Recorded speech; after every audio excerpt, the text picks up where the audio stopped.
Right. Oh, it's 9 o'clock already, so I am going to get started. And let me check because we got one student who's tested COVID positive, so he is attending the class from his home, but I need to make sure that he can listen to me.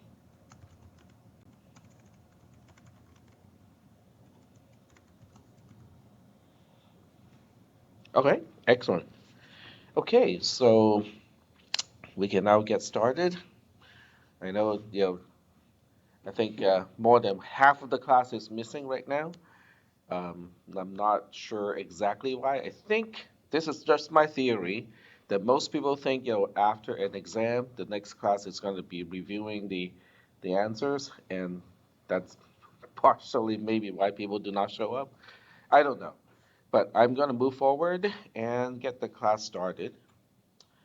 And what we are going to talk about today is actually rather interesting because we are going to talk about how we call and return from a subroutine and how to do that in assembly language. Oh, okay, people are showing up. Excellent.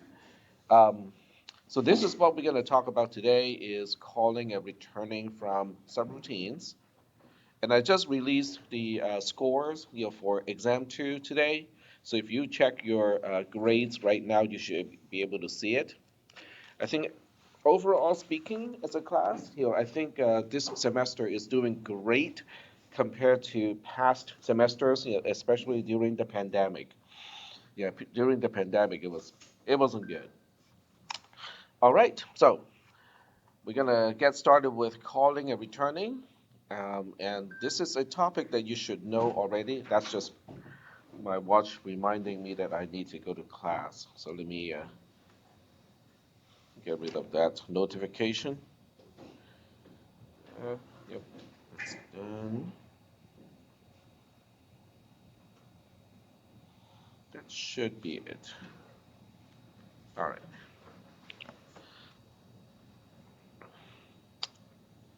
All right. And that's my email. Okay. All right. So we're going to get started with calling and returning.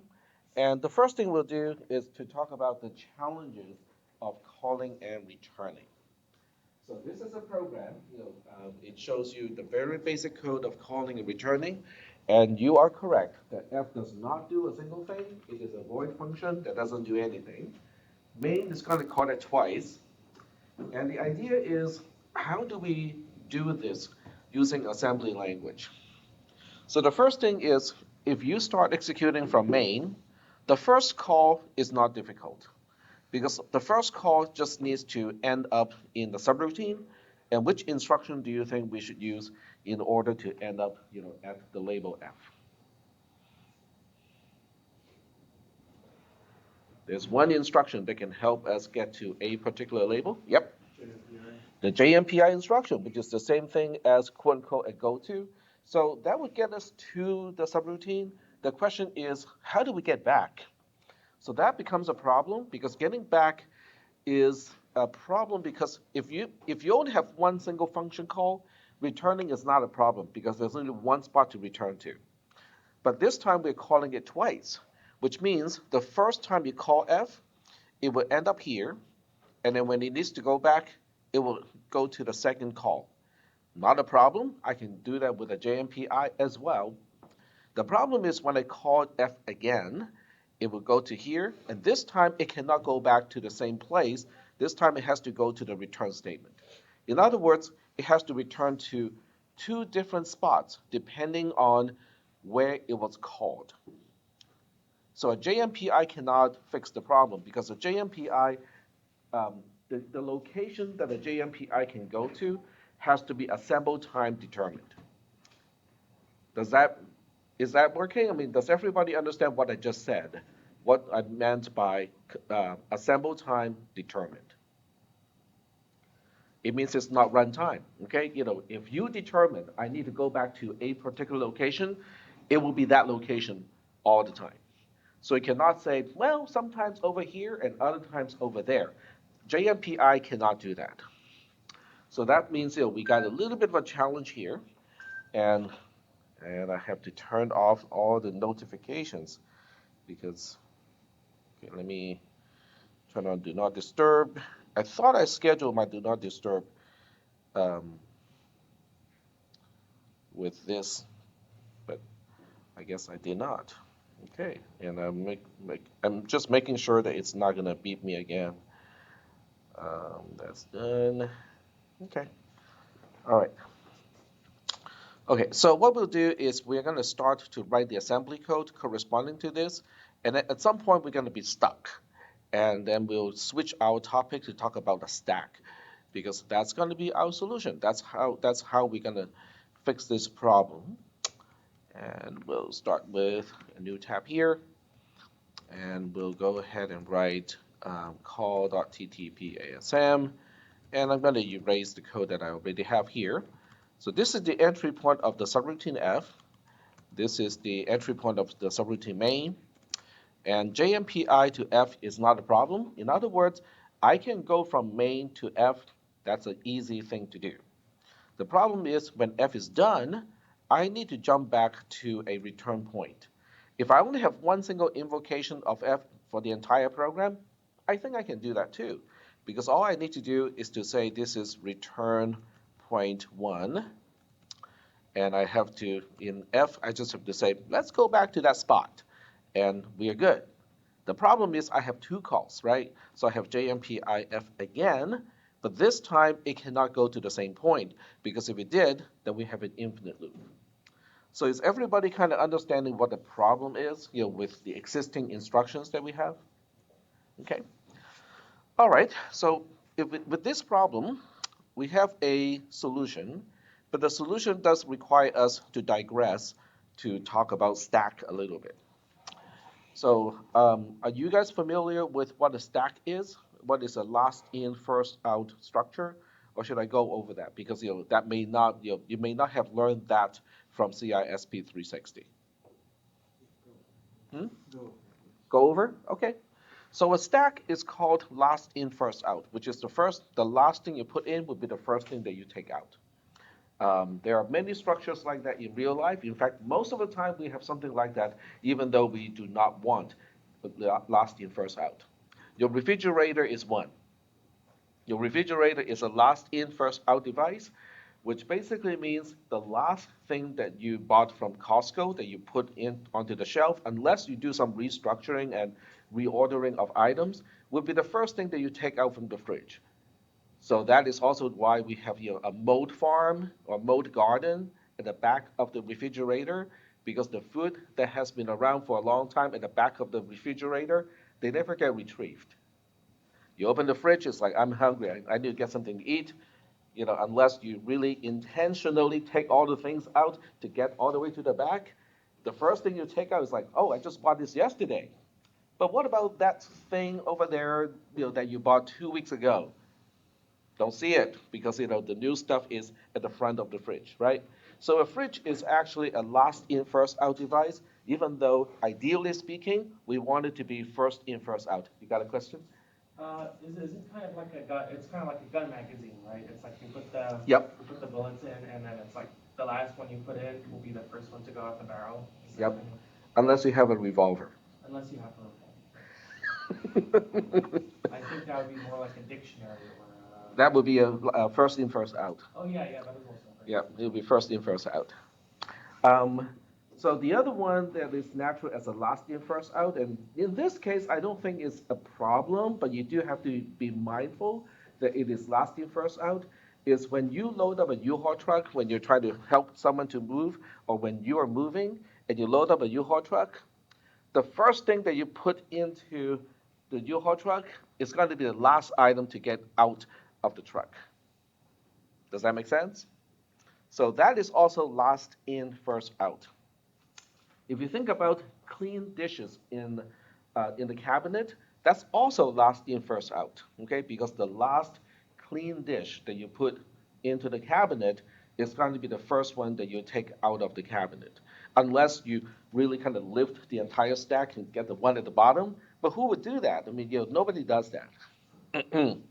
So last in first out is kind of interesting because it turns out to be one of the most useful way to store and retrieve information or items in computer science. Okay, so in many other classes you get to learn what is a stack or what is last in first out. So we'll talk about the implementation of a last in first out thing using the very simplest way to do it in C++ right now. So the first thing we do is to look at these 3 lines of code. The first line is just me using a macro. Many of you do not know what a macro is anymore because people like to use const int these days instead of a pound define, which is a macro. But basically, it says stack size, all in uppercase, is just a name for the number of 32. So in some way, it is kind of the same thing as a const, except this is called a preprocessor concept. It is not actually dealt with by the compiler. But for the purposes of this discussion, all you have to know is stack size as a symbolic name. All it translates to is 32 as a number. So the next line here is defining an array.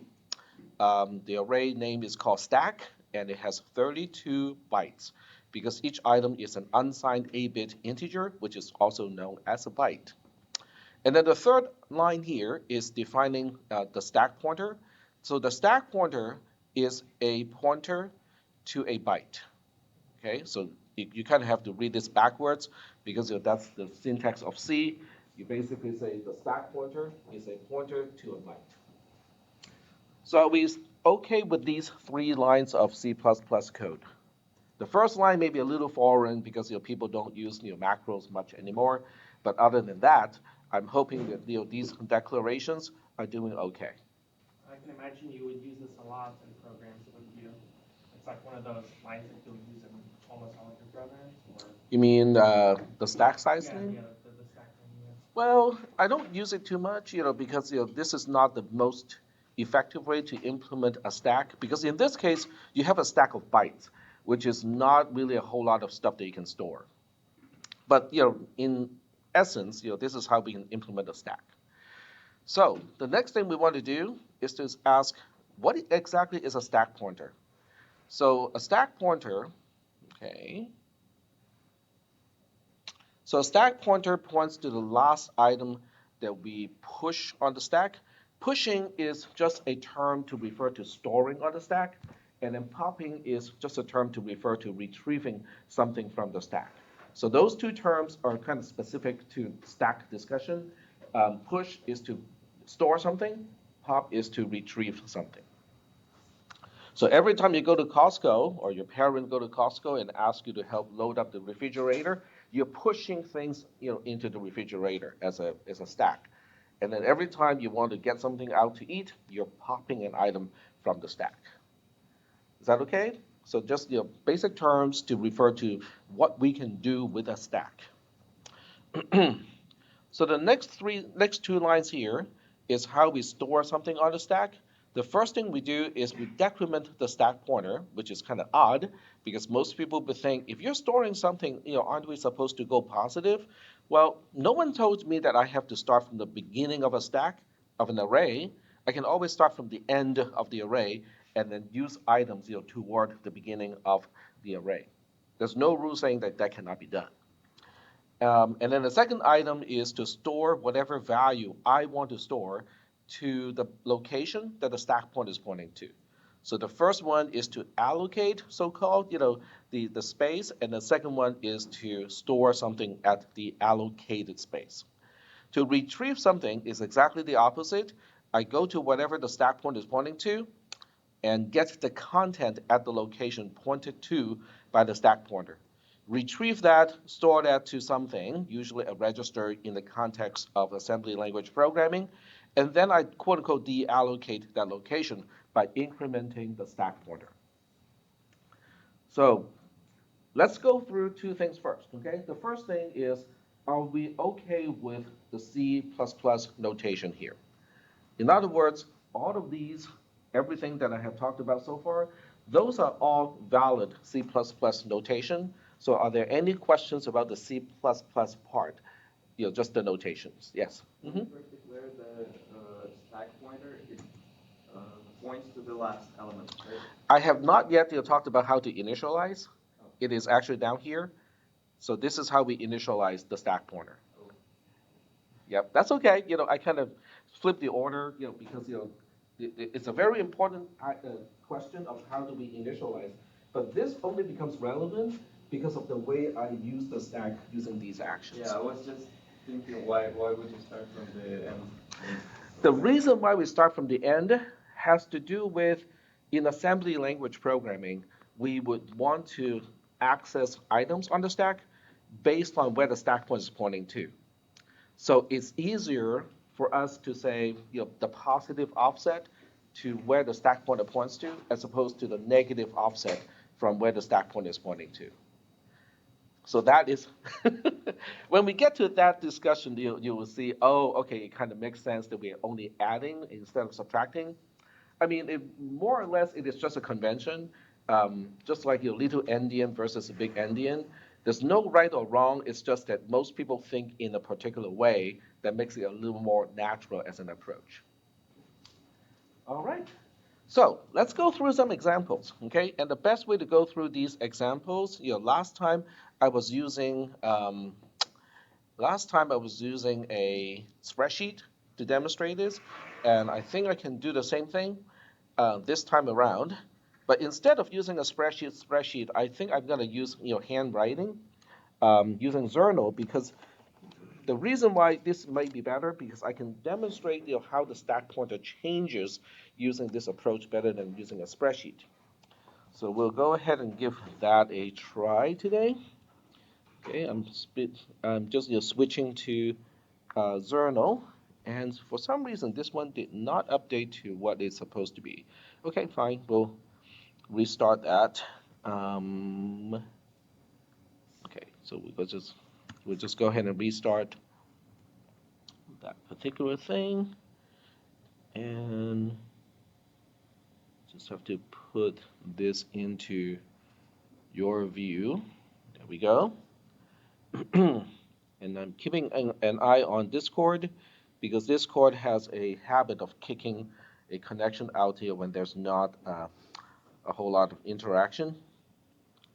All right, so let's go ahead and figure out how this is all done. So the first thing we want to do is to kind of figure out how to draw the array out.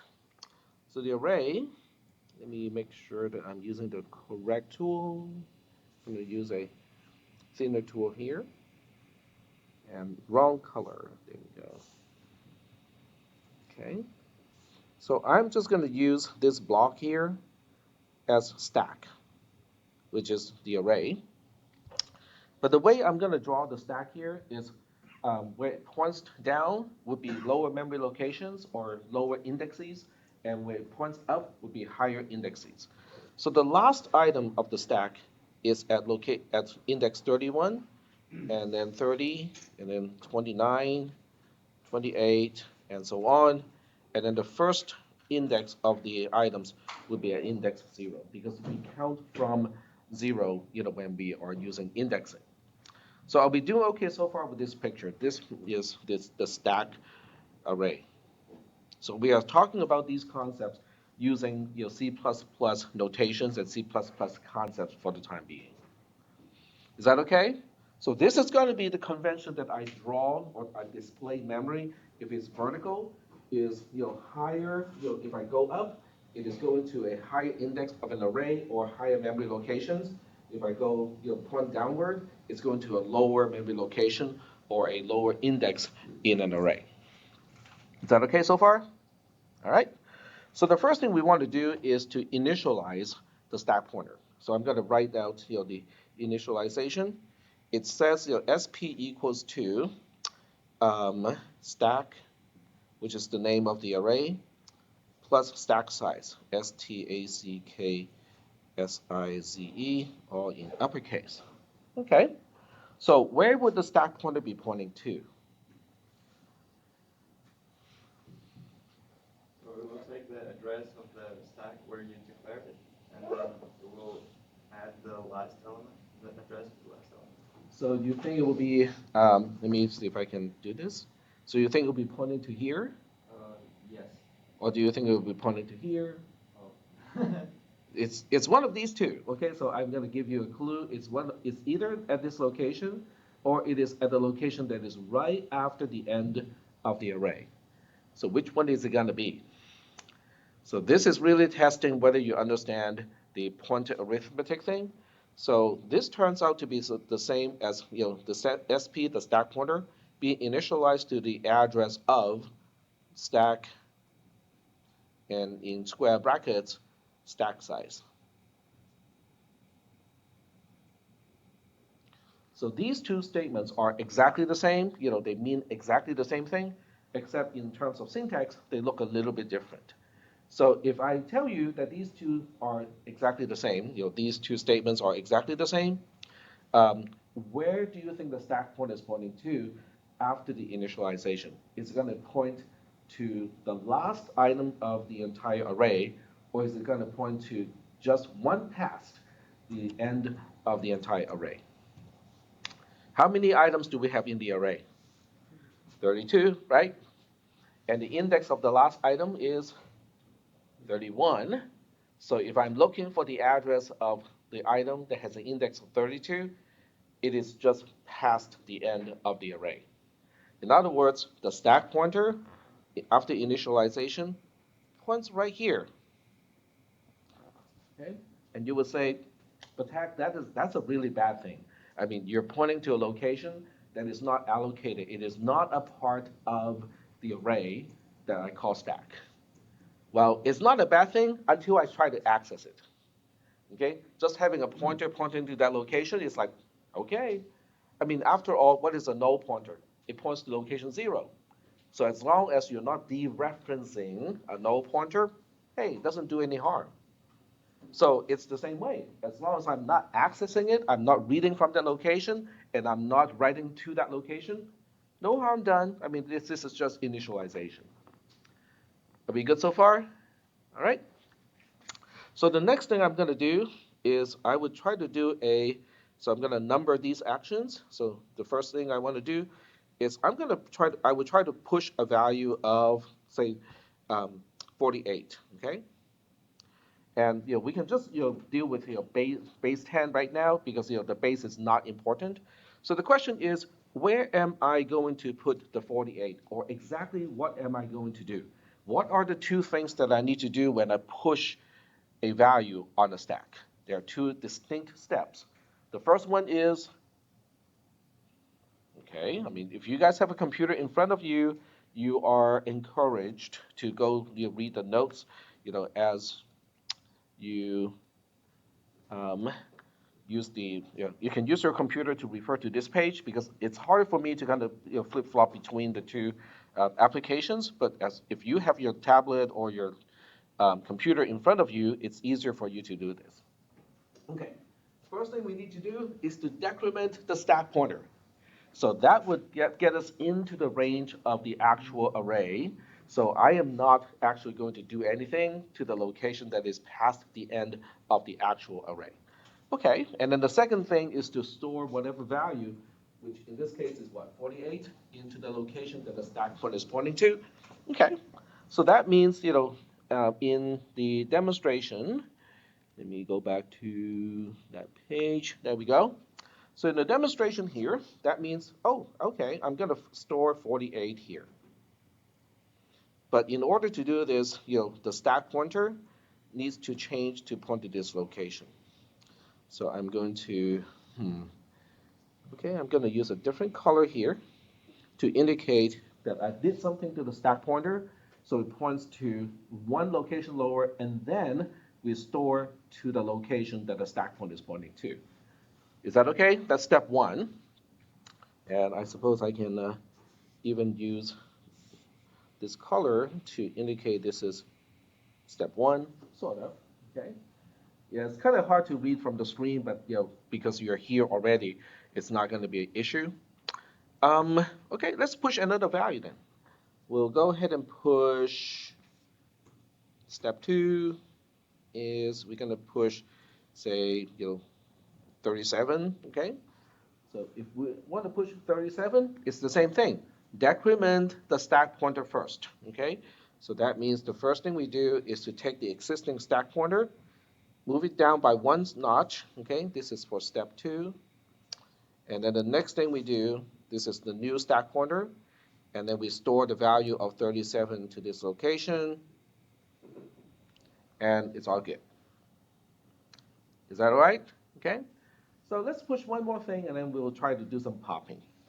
So the next thing we do is we're going to push yet another value.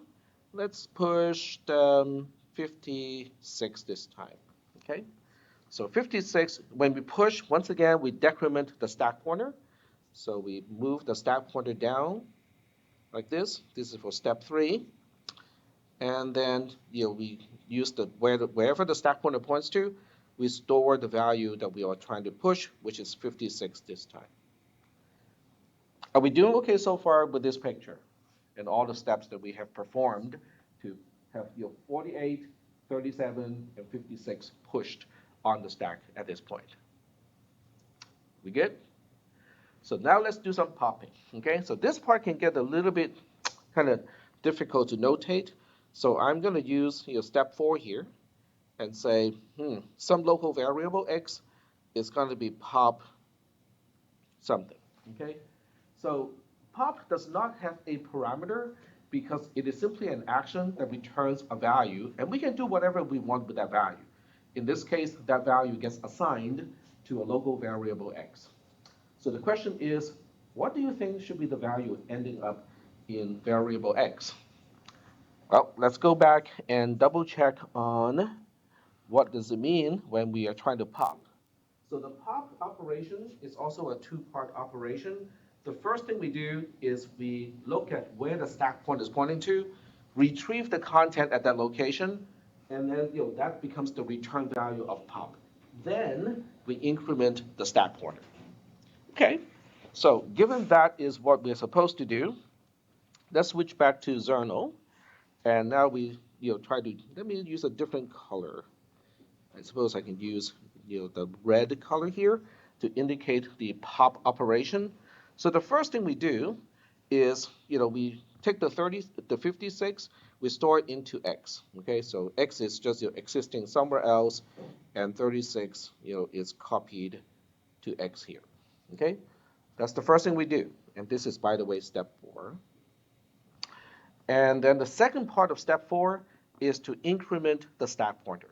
In other words, we look at this pointer here and we go, okay, stack pointer, you're going to have to go back to point to that location.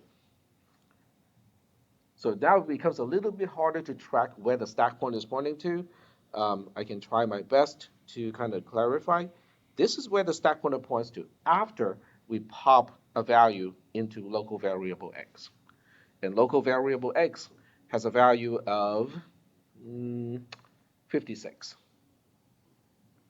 Is that okay? All right.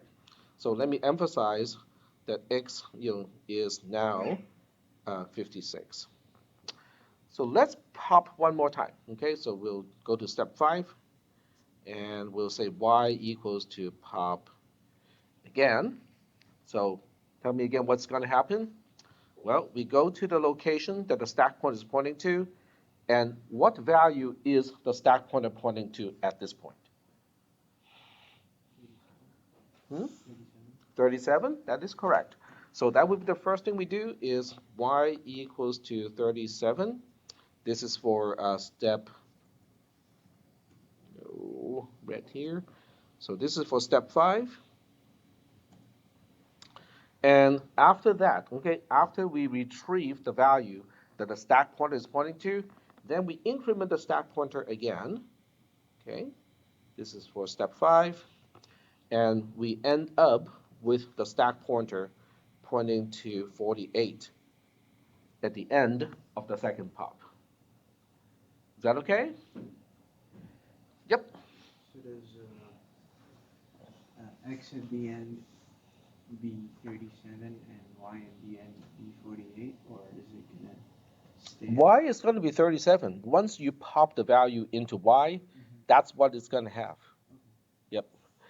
All right, so we'll end the entire thing with one more push operation. So this time we're going to push, let's say 11. onto the stack. What are we going to do? Well, first thing is to decrement the stack pointer, and then we store 11 to the location where 11, where the stack pointer points to. So this is step 6. So step 6 is a push operation, which means we are moving the stack pointer first. Okay, this is the step 6. So the stack pointer ends up pointing to what used to be the 37, and then we overwrite that location with 11. So that means that this location here, oops, I just did the eraser because I clicked the button accidentally. So this is no longer 37. This is now overwritten by 11. That would be for the sixth step of the entire thing. Yep. There is no value 37 by the step 5, right? Say that one more time. There is no value 37 by the step 5. Like when after the step 5, there is no more value 37. Yes, the location is storing 11 instead of 37. So we overwrote the location, so 37 is no longer there. Okay. And like when you pop something from the stack, there is no longer the value in there.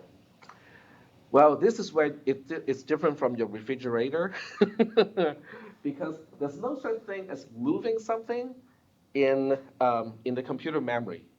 So you're basically just copying the content. So when we say pop, when the stack pointer points to location points to the 37, we are just making a copy of the value at that location and then store that into variable y. But the location still continues to store continue to have the value of 37. So we do not bother to zero it out or to do anything. We just go like, so. So this is a good segue to a discussion of. So can we count on, the array element 29 to continue to have a value of 56? The answer is no. So what we can now do, okay, so let me redraw the stack a little bit. Let me start a new page. So the stack is always just a chunk of memory, other than, okay, so we'll just look at this as the stack, okay? And we don't even know where the stack point is pointing to exactly. I just know that it's pointing to here. And once again, this is in high memory. This is low memory. And this is where the stack pointer points to. So the stack pointer is basically a bookmark. It's a bookmark that says, hey, where I point to, that's the last thing that you should retrieve, or the first thing that you should retrieve because it's the last thing that got stored in the stack. That's the job of the stack pointer. But in a sense, it is also dividing the stack area into two parts. The one part that is in use is here. So this is the part of the stack that is quote unquote in use. So you definitely do not want any type of memory corruption to happen to this portion of the stack. Then the next question is, what about the other part? Okay, what about the other part that is not in use? The answer is, well, it's fair game to gremlins in your computer. Yes, I did say gremlins. Okay, so there are these magical creatures, in a computer, in an operating system, where they go like, hey, if it's below, in terms of memory location, if it's below where the stack pointer points to, that's our playground. We can go ahead and modify things without letting you know.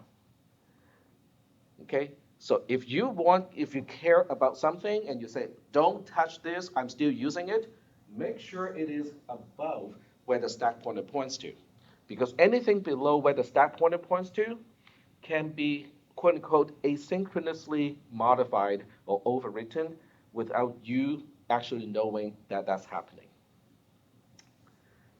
Is that okay so far? If someone is accusing me of, but Tack, this is all superstitious stuff. There's no such thing as remnants in a computer. Those are called interrupts. Okay, I'm not sure when we will have time to talk about interrupts, but that is the problem. Okay, because interrupts can happen in an asynchronous fashion. Asynchronous in this case means You don't know when it's going to happen. There's no way you can predict when it's going to happen. It just happens.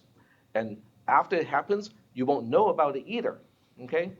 So that means you really have to be careful about how you change the stack pointer, because once you move a stack pointer up, then whatever it used to point to is now fair game to the gremlins. It can be modified without you knowing it.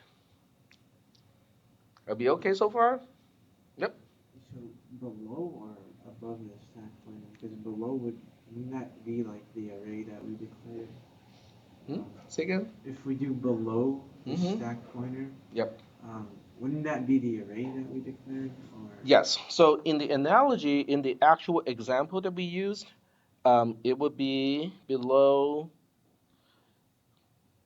So it depends on which moment we're talking about. So if we are referring to the moment, the last moment after step 6, right? So after step 6, this location where 56 is, that's fair game to the gremlins. In other words, you cannot count on that 56 to persist. Anything below where the stack pointer points to may not persist. So I'm going to do one thing, and you guys, some people will think, but Tack, you're wasting time. But I think it's kind of important. So I'm going to do this off the screen here. And do a little screenshot. I think some of you know what I'm actually doing, but I'm not sure whether this will work. I'll give it a try. So we'll go back to Zernal and see if I can paste it. There we go. So the gremlin can play with this part. Let me see if I can resize it. There we go. And I have to be careful because we are referring to the last point. So that means the 56 or the location where 56 is in can now potentially be modified by the gremlins. And remember, they can be doing it and you won't know it.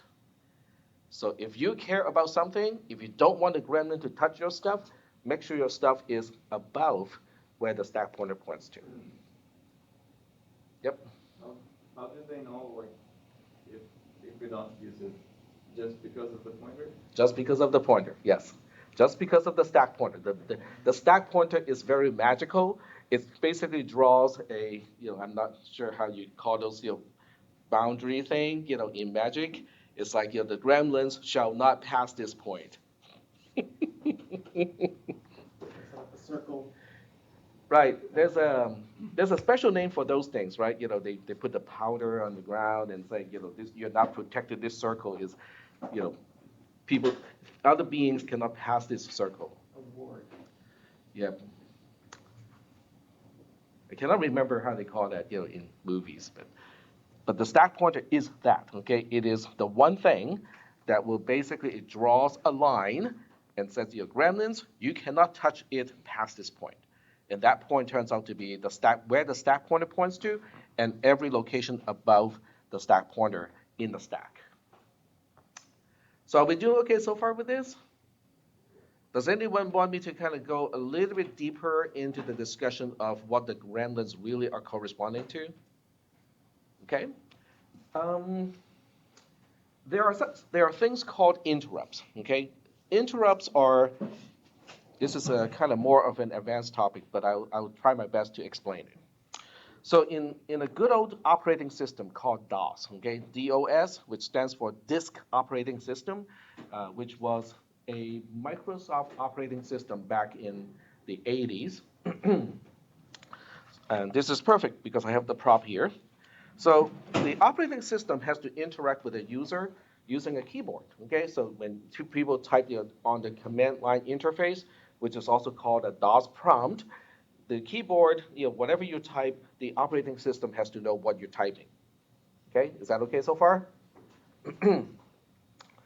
So the question is, how does the operating system know that you just typed dir, which is directory, and then the carriage return, so it knows that it has to execute that particular command. So that becomes a question, okay? How does the operating system know that you just typed those 3 keys, 4 keys? So there are 2 approaches to do this. The simplest approach is what we call a polling approach. In other words, the operating system, which is just a piece of software, is asking the keyboard controller and ask, hey, did someone just press a key? The answer is no. Okay. Then it's going to ask again. Did someone just press a key? No. So it basically is stuck in a very tight loop, asking that same question at a very high frequency. Did someone just press a key? Okay. So that is a very easy approach because if you think about it from the coding perspective, you're simply saying while um, not key pressed, do absolutely nothing. So it becomes a very tight loop. It will get out of the loop as soon as the end user types something or there's some keyboard activity, then you process whatever is typed. The problem with that approach is it consumes a lot of processing power because the processor is in a tight loop. In other words, it's using 100% of processor resources just to scan, just to keep asking the stupid question over and over again. Does that make sense? Okay. But in the DOS days, it's not a problem because your entire computer can only run one program at a time. So when it's busy looking for the DOS command that you're typing, it cannot be doing anything in the background. There's no such thing as something in the background to begin with. Is that okay? So the polling approach was used a lot in single user computers that only has one single user interface, which is the DOS prompt just blinking at you the entire time. All right? But this approach doesn't work anymore when we change to Windows. So when Microsoft came up with Windows, the DOS prompt approach just stopped working altogether. Why? Because it doesn't give up control. So tell me again why Windows is called Windows. Particularly, why is it plural and not window? Yep. Because I think they made a GUI with a bunch Mhm. of windows. With a bunch of windows in plural, right? So the whole idea of Windows, as opposed to window, is you can open up multiple things at the same time. You can have a spreadsheet, you can have a word processor, you can have a Internet Explorer, and so on. That came a lot later, but the idea is you can open up multiple applications, and they can all be doing quote unquote stuff at the same time. The spreadsheet can be recalculating something, and then your other thing can be unzipping a file, and your browser can be downloading something at the same time. Is that right? If I were to tell you your Windows operating system can only one window would actually be doing any work at any particular time, would you use that operating system? In other words, if this window is active, it would do stuff, but whatever is in the background would stop working entirely. Would that be a good operating system? No. So the problem with a DOS prompt, with key polling, is it doesn't give other applications any chance to do anything because it's stuck in a tight loop asking that stupid question of, did someone just type something on the keyboard? Is that okay? So it's not a good approach, okay? So polling is not a good approach when you are having a multitasking operating system because there are multiple things that you want to do, quote unquote, at the same time. So what are we going to do? Well, we switch the approach to an interrupt approach, okay? So the other way to look at the polling approach is me sitting in my office. So instead of waiting for a student to knock on the, okay, so let's say that I'm sitting in my office and I prefer to be playing my video games in my office or dozing off. I got my stuff to do. So even though it's my office hour, I got other things to do when there are no, student asking me questions. Is that okay? Fair assumption? So the polling approach is me sitting in the office and just calling out to the office and go like, is somebody waiting? No. Is somebody waiting outside? No. Is somebody waiting outside? And I just keep doing this for an entire hour. I don't think that's a good use of my time. I would much rather be dozing off, taking a nap, or playing a video game, or grading your exams. So, what would be a better approach? Well, a better approach, which is what people do, is I'll be in my office, I'll be grading the exam, and then someone is going to be knocking on my door to get my attention. So I would set aside what I was doing and go like, okay, let me try to answer your question. After I answer the question, then I go back to do whatever I was doing before. Does that make sense? So this is called an interrupt approach because the student who knocked on my door is interrupting something that I was doing before. So that's why it's called an interrupt. So the keyboard is capable of interrupting the computer. So whenever you type a key, whether it's a key down or key up event, it can interrupt the processor on your computer, and then your processor can then execute what we call an ISR, an interrupt surface routine. An interrupt surface routine is just like a function, just like any subroutine, except it's not called in your code. It is quote unquote called by the hardware. Is that okay? And every time you call a subroutine, we haven't really quite explained that part yet, but we will today. Every time you call a subroutine, it uses the stack because it needs to remember where to go back to. And that is the gremlin, okay? The gremlin is the hardware event.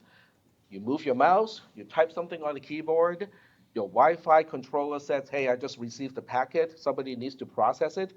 All of those are sources of interrupts. So every time your processor received an interrupt, it would say, okay, I'm not busy, let me go process that. But as it go process that quote unquote interrupt, it needs to know where to go back to. And in order to remember where to go back to, it needs to use the stack. So it depends on what operating system we are talking about. If you're using the later versions of Windows, if you're using Linux or Mac OS, the stack that the system uses, which is what the interrupt would use, is not the stack of your application. So the effect of the gremlin is actually not observable when you are writing programs on the PC, because you would be using an operating system that offers memory protection. But if you're using an Arduino, or if you're using a Raspberry Pi Pico, or anything that does not have an operating system underneath your application program, then the gremlin would become visible because you are at a bare metal level of programming. So that's kind of what the gremlin is about. It is not a malicious thing. It is just something that can happen in the background that you cannot account for, that you cannot predict. But it does use up the stack space. Is that okay? All right. Okay. So the next question is, what does this has anything to do with calling and returning from a subroutine? The whole idea of being able to push and also being able to pop. So let's switch back to the example that we were looking at earlier. And let me go find that screen again. This one here, I think. And it's a separate tab. This one over here. And I want to show the source code too. So let me go back to the source code. The source code is not this one, but the top. Okay. So now we have the C code on the left-hand side and then the assembly code on the right-hand side. So we know the main, at the end of main, we need a halt instruction. The halt instruction is kind of doing what is the return 0 is doing. The return 0 works with a C program because your C program is invoked or it is started by the operating system, which means it has a place to return to. But when you are writing code in TTP, in text toy processor, there's nothing to return to. So main just has to stop when it's done. So now the question is, well, I kind of need to, before I jump to F, I need to save the return address.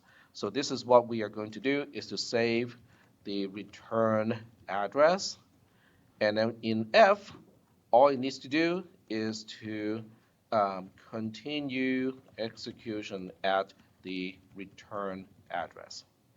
So the second time I call F, kind of the same deal. I have to save the return address. So in terms of idea or concept, This is all it is about. Okay, this is all calling a subroutine and returning from a subroutine is all about. Is the caller is responsible to tell the subroutine where it should return to. The called subroutine in return is responsible to figure out what is the return address, and when the subroutine is all done, it needs to continue execution at the return address. Is that okay? I mean, just in terms of the concept, I have not even started to talk about the mechanism, but in terms of the concept, are we okay here? Okay, so how does that translate to stack operations? Well, to quote-unquote save the return address is to push the return address because we are storing something on the stack. So this is the same thing as pushing. And to continue execution, it means we have to pop first, and then we continue execution at the return address. Because we are retrieving the return address from the stack, then we continue execution at that point. Is that okay? So I've merely changed the comment to refer to operations related to the stack. And the reason why it is a stack operation is because if main calls F, F calls G, and G calls H, where is H supposed to return to? It's supposed to return to G, and then G returns to F. That is a last in, first out order. Is that okay? Does that make sense? When you have nested subroutine calls, the ordering of calling and returning is stack-based. It is last in, first out. The last function that was called would be the first one to return. Does that make sense? Sort of? Okay, all right. So now we have to look at this and ask, but how do we push something? Well, we know pushing requires two things, so I'm just using the C code at this point in comments. The first thing we need to do is to subtract the decrement the stack pointer, and then we look at where the stack pointer is pointing to and change that to the return address. Overwrite the location that the stack pointer points to with the return address. So same deal over here. And what about the popping and continuing execution deal? So it's the reverse of the operation. So we have to say, something is going to get whatever the stack pointer points to, and then we have to increment the stack pointer, and then we continue execution at the location indicated by X. Okay? Are we doing okay so far? Because this step is just me spelling out what is push, and what is pop. Are we good so far? So the next question is, what is the stack pointer in TTP? Well, the answer is there's no such thing. TTP does not have a dedicated stack pointer. So we are free to choose one of the four registers, A, B, C, or D, as our stack pointer. But I have chosen for you already, so you don't really get to choose. So the convention is register D is used as the stack pointer. Are we good so far? So that is a somewhat arbitrary choice of mine to use the stack point, to use register D as our stack pointer. All right? So now I have to kind of add to the beginning here. So register D is the stack pointer, okay? That's just a choice that I have made. So if that is a choice that I have made, what would decrement the stack pointer look like? Now that we know the stack pointer is register D, do we have an instruction that can just say, oh, we're going to subtract 1 from that register?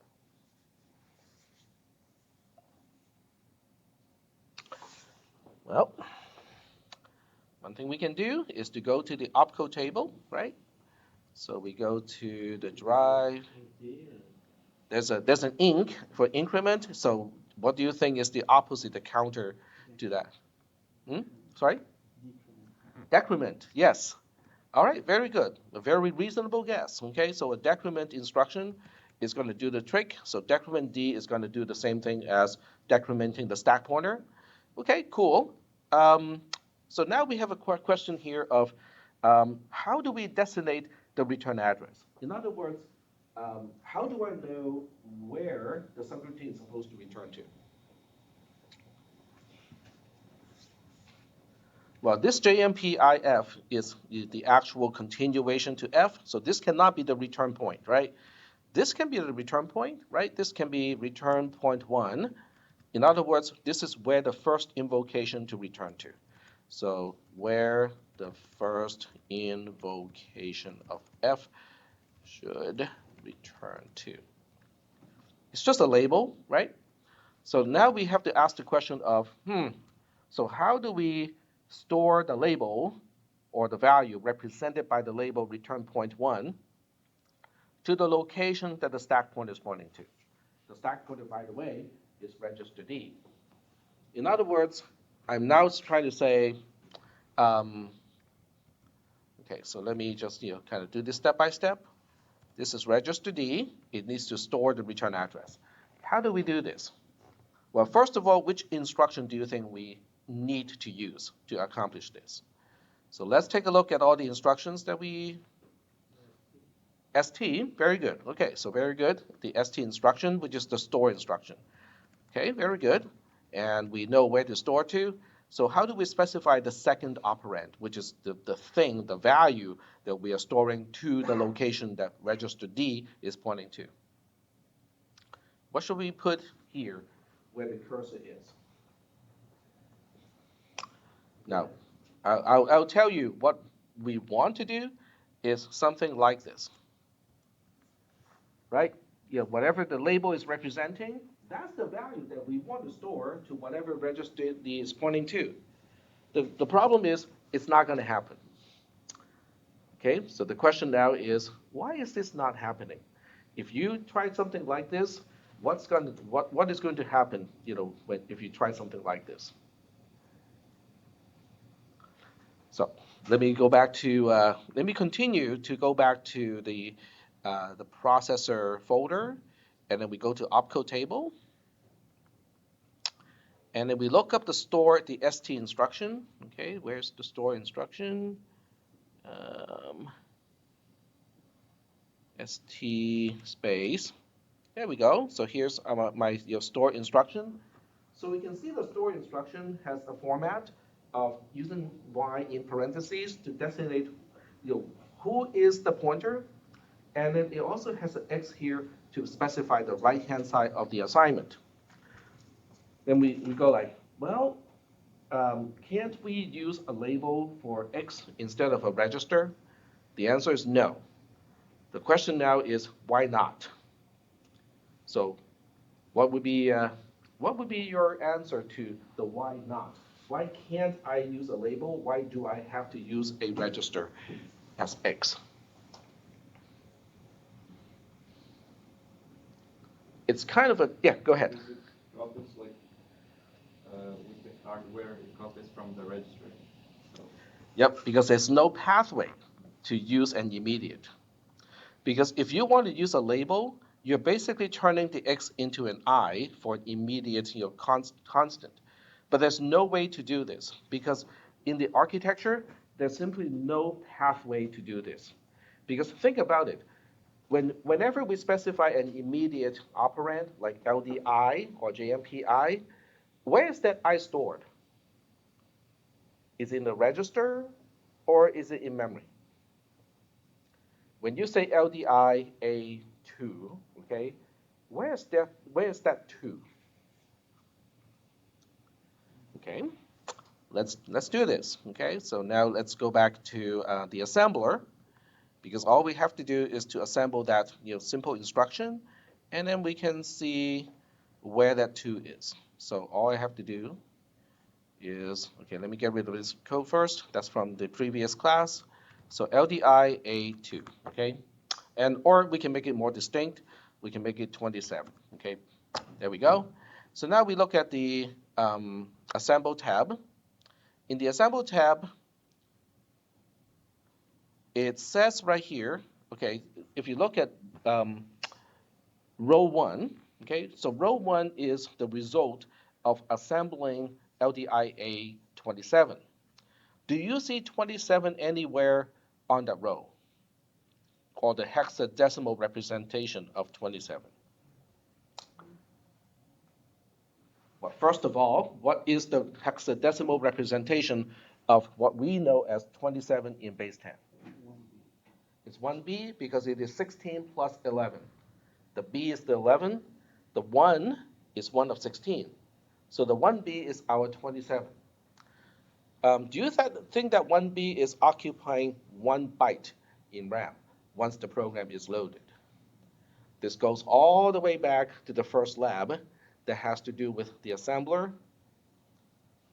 Column X is the first byte of the instruction, and then with instructions that require 2 bytes, that's column Y.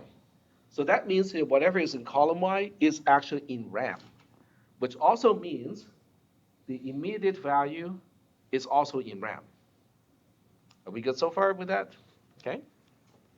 So now we switch back to the code that we want to write, which is something like this. So we know that this is in RAM, okay? But do you think this operand is also in RAM? Whatever D is pointing to? That's also in RAM. Register D is not in RAM, but what it points to is also in RAM. So now we are trying to get something from RAM and then turn around and put that into some other location in RAM in one single instruction. The processor that we have has no way to do this. Okay, so when you look up the actual logisim diagram, okay, so let's go there and take a look. So process CISP310 processor.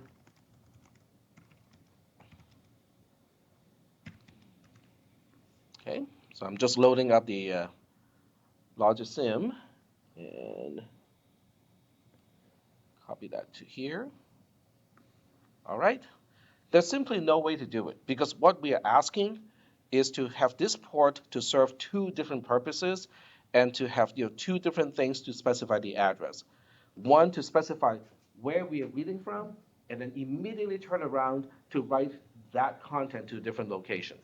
This processor has no way to do this.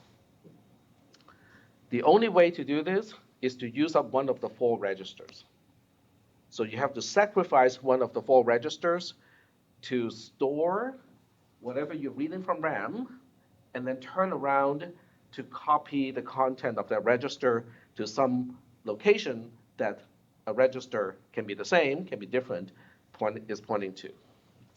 So there's no way to do what I wanted to do because it would be nice if we can just do something like this, but it is not possible. It is not a syntax issue. It has to do with the pathways within the processor not supporting this kind of operation. Is that part okay? Does everybody understand this is not a syntax issue? It is an issue with the pathways within the processor. Okay, because that's the whole point. I mean, this is the whole point of making my own processor is to explain stuff like this. Because if I don't explain stuff like this, if I don't show you the architecture itself, most people would just say, why can't I do this? Well, it's not a syntax issue. It is an issue with the pathways inside the processor. So even though it would be kind of nice to be able to do this, now I have to say, no, we can only use a register. I can't use register D because register D is already being used as the stack pointer, so I can use register A, B, or C. So that also means before the store instruction, I kind of have to initialize register A with whatever it's supposed to be, which is return point 1. So let me let you guys think about this for a while and see if there are any questions. Oh, we got a question from the student online. If you need to retrieve only stack 31, oh, that may be a question that was asked way earlier. Oh, okay, I totally missed that. Okay. But at this point, let's get back to this part here. So are we okay so far with how we are? This is how we, quote unquote, push the return address, which is represented by a label, onto the stack. More or less, okay? So if this is the push on the stack like this, how do we pop it from the stack? So we're going to do it one thing at a time. So we have to first copy something at a location that the stack pointer points to something else. So which instruction can do this? In other words, which instruction, there's only one, by the way, that can go to a location pointed to by one of the 4 registers and retrieve from that location. Which instruction would do this? No, nope. LD. So LD would do this. So the LD format is kind of like the reverse of the ST format. You have to supply a register, let's say register B, to store whatever register D is pointing to. So this is the same thing as saying B equals to whatever D is pointing to. And then the next thing we need to do is to increment the stack pointer. The stack pointer is register D, so this is just an increment D right there. So at this point, this is something that we have not seen. Okay, is to continue execution at the location indicated by X, which in this case is register B. So that means what we want to do is the program counter should be updated by using the content of register B. Is that okay? So if we do not have opcode table, I think most people would say, I think we can do something like this. CPR, PCB. In other words, we're copying register B to the program counter register, except it's not going to work. Why is it not going to work? Because there's a restriction of what we can specify. Let's go back to opcode table, and we go to the LD, or the CPR instruction. This is the CPR, which is here, okay? So the CPR instruction specifies the X, Y. Each one has to be one of the 4 registers, A, B, C, or D. PC is not one of those 4, okay? So we cannot work it out this way. And the other way to look at this is in terms of the opcode, there are 2 bits to specify X, 2 bits to specify Y. Well, 0, 0 is register A, 1, 1 is register D. There's no bit patterns to specify the program counter. Okay, so it doesn't work. All right, if that doesn't work, which one here is going to do the work that we need to do? Let me scroll to the part where I know the instruction is here. Okay, it's somewhere here. I need a PC equals B. Do you see something in column C that resembles that? Yes? JMPX. So we are looking at row 28. So we look at row 28, X can be one of the 4 registers, right? So that fits the pattern that we're looking for. Does that make sense? So PC equals X, X is actually B, so JMP B would do the trick. So now we switch back to the code here, and we say, okay, this is done by JMP B without the I.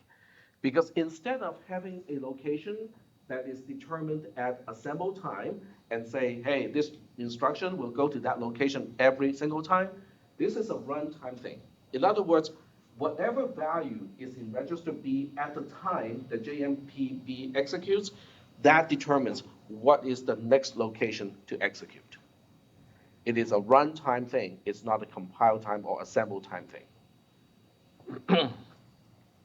Is that okay so far? Maybe? Okay. So now we go back to the second call. Well, if we know how to deal with the first call, I think we know how to deal with the second call, right? So the first thing is decrement the stack pointer. Second, and then we want to LDI, I don't have to use register A. I can use another register, say register C, with return point 2. It cannot be return point 1 anymore, because if I were to use return point 1, then it would go back to this location, and then we just have an infinite loop. So it has to be return point 2. Return point 2 is going to be here, which is the address of the halt instruction, because after the second call of F, I'm done. There's nothing else to do. And then we have to remember to do stdc in this case. That will complete the push operation. I don't have anything else to do in the caller, or the callee, sorry, because the callee is just saying, I'm just going to assume the stack pointer points to the return address, and that's it. So the caller only has to set it up, and then the called subroutine, the callee, is going to be able to do the right thing. Are we still doing okay so far? Okay, just in terms of the concepts. All right, so let's make this program complete. The first thing is a no-op instruction, so I can run it on the command line. The second thing we need to do is to initialize the stack pointer, which is going like, so where are we supposed to initialize it? Because there are no global variable called stack here. What is the highest location of TTP in terms of RAM? What is the last location in RAM?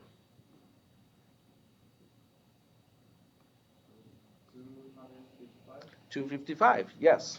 So we want a stack pointer to point to one location past that, and what would that be? 256, okay. But since we are dealing with a byte, so 256 is the same thing as a 0. If you decrement 1 from 0, it becomes FF, which is 256.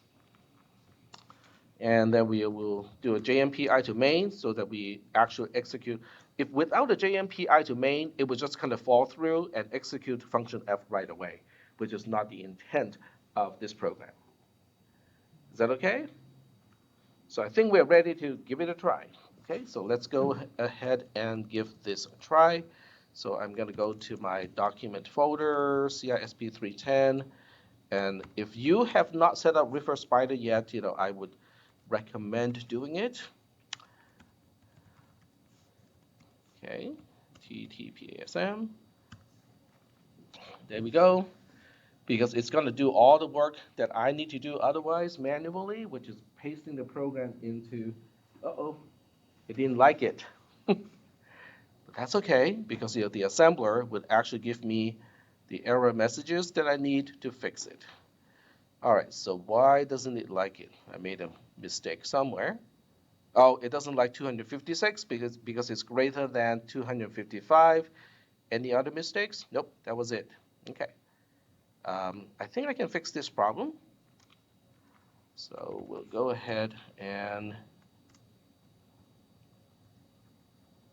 there we go. And we just have to change this to 0. Because everything is modulo 256. So 256 really is the same thing as a 0. All right, so save it, exit, resubmit. This time it should work.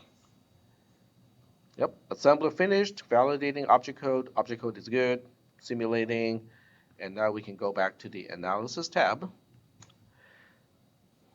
All right, so here's the analysis tab.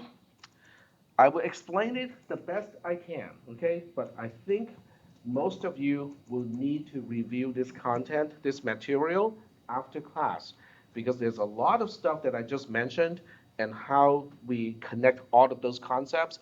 That's going to take time. How much time? Well, the lecture lasted 80 minutes, and you're supposed to spend twice that amount of time outside of class time. I would suggest using those 160 minutes to review all the content slowly and make all the connections. This is important, okay? Because the trace is going to illustrate exactly what the instructions did, okay? So I'm just going to go through these, kind of briefly. This is at location 0, 0, where we have a no-op instruction. Doesn't do a single thing. No need to worry about it. This is location 1. Location 1 is where we have the LDID0 instruction, which is responsible to initialize the stack pointer. So it points to the one location past the end of RAM. That took up 2 bytes. This is another instruction at location 3. At location 3, we have the JMPI to main, which means we are bypassing the definition of function F so that we start executing in the main function. Are we still doing okay so far? Okay. And location 8 is the first instruction of main. So if you look under main colon, this is the first instruction. And what it did was to decrement the stack pointer. So you can see how the stack pointer D went from 0, 0 to FF. And then the next instruction at location 9 is an LDI instruction. It is LDI A, and then the second operand is return point 1, which turns out to be at address 0E. And how we know it is at location 0E is we can go back to the assemble tab and just go to the label return point 1. So return point 1 is right here, and it is indeed at location 0C. Oh, sorry, 0E right here. So now we continue with our analysis. The instruction at location 0B is the ST instruction. This is where we actually store the content of register A to where register D is pointing to. It is represented in the C notation, where the left-hand side of the assignment is the dereferencing of FF as a location, and the right-hand side is just the constant or the value that we are storing into the location of FF. Are there any questions at this point? Because this is an actual trace of every single instruction that we execute of this entire program. Are we good so far? Okay. So after that, we get to location 0C, which is a JMPI instruction, and the destination is the label F. This is where we transition from main to function F. Function F starts at location 05. How do we know that? We go back to the assemble tab. So if we go back to the assemble tab, this is function F, or the entry point of function F. That label is corresponding to location 05. So that's how we know in the analysis tab that this is where we where we actually transfer control from main to function F. The first thing function F did was to retrieve the content where the stack pointer is pointing to.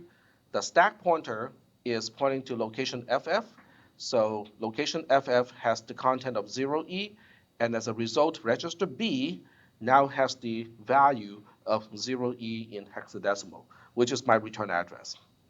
The next instruction is increment D, because we need to increment the stack pointer, and that's why the stack pointer went from FF back to 00.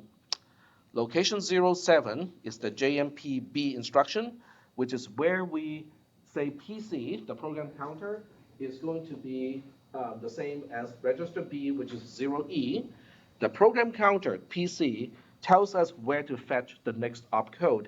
So by changing the program counter directly, we are also changing the flow of the program directly. So the next location that we execute is 0E over here, where we kind of repeat the whole thing because this is the second call to F. So the first thing we did was to subtract 1 from the stack pointer, store the return point 2 into a register, copy that register to where register D is pointing to.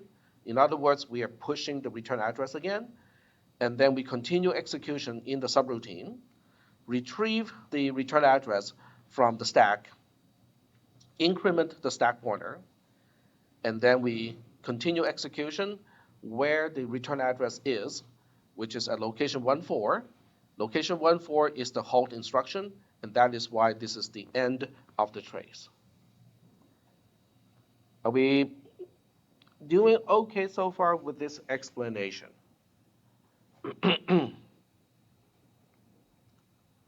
Okay, this requires work, okay, on your part to make connections between all the concepts, and there are a lot, okay, which also means it is really crucial to kind of get some hands-on experience with this. Now, since I did that sample program already, it would not be very helpful for you to redo the same program. So instead, I would give you a ungraded assignment, and this is what I would suggest you to do. So this is just a C program, okay? So in the C program, we have your function G, which doesn't do anything, and then we have function F, and the one thing that it does is to call function G. Oops. And then we have the usual main, which is the entry point of your entire C program. Okay, so give me the right indentation, and it would call G first, and it's going to call F, and it has a return 0. So I want you to implement this particular code. As useless as it is, it does help, it will help you understand how to call and how to return. And once you get this done, I want you to trace it. And when you trace it, I want you to be able to identify what is going on with each instruction. How do you correspond each instruction to the C code or the execution of the C code? So ultimately, at this point of this class, we are trying to map C concepts or C++ concepts to assembly language programming concepts. So this is an exercise. It's a very slight modification of the one that I did, but it is enough that if you get this working and you can explain how this code works in assembly code step by step, I would say then you got a better understanding of the material. So I would do this sometime before the lecture on Thursday. Now, you don't have to turn in anything. So if you say, okay, I gave it a try, it did not work out entirely, something crashed, or the program did not terminate, or something along that line, it's okay. Okay, it's worth 0 points.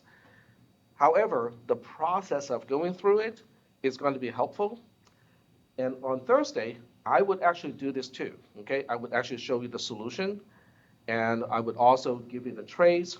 And then you can also, one thing you can do, okay, this is what I would recommend, and many of you are on this page already, is to take a snapshot.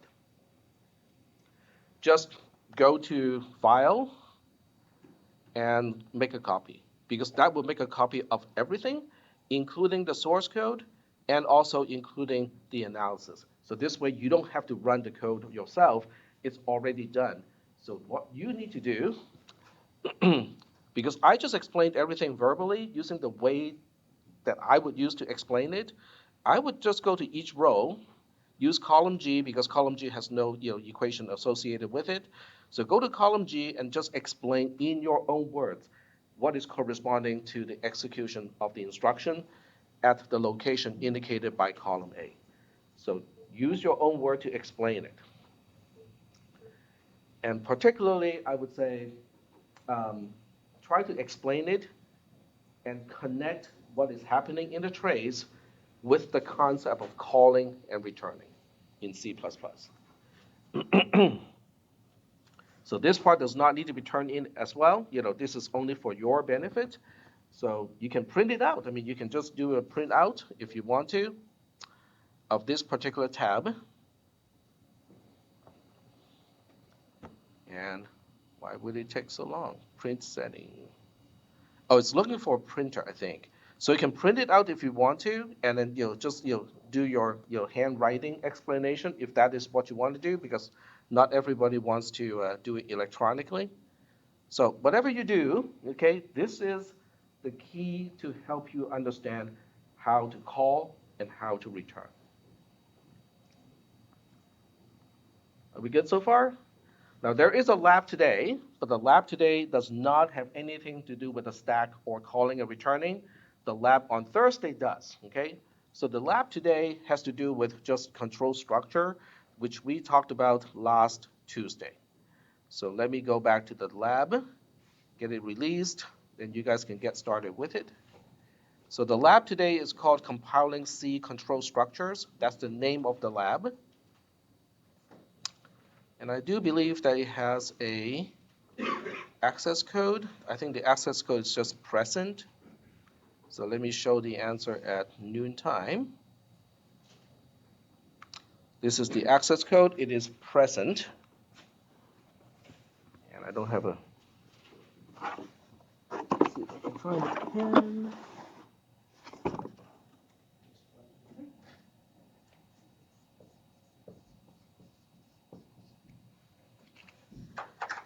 All right. And I'll make it due at noontime. There we go. Save and return. All right. So now you can get started with the lab.